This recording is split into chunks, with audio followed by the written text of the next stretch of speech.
tekee tai mitään muuta sellaista. Moi, mitäs kuuluu? Hyvä. Mitä sun soololevy haluaa tuoda tähän Suomen musiikkimaailmaan? Hyvä kysymys. Mä haluan tuoda koskettavia kappaleita tuoreessa formaatissa, tuoreessa paketissa. Entäs mitä sitten Rasmukselle kuuluu? Hyvää. Pojat on nyt vähän ympäri maailmaa, mutta palaavat asemiin heinäkuussa ja sitten me aletaan tekemään uusia Rasmus-biisejä.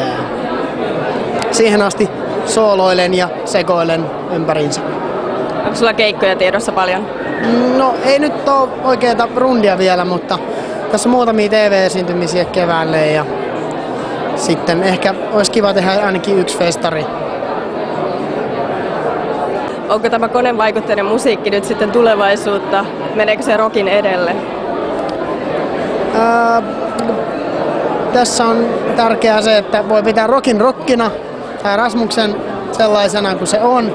Ja sitten tässä sooloprojektissa voi aina vähän häröillä sen hetkisen mieltymyksen mukaan.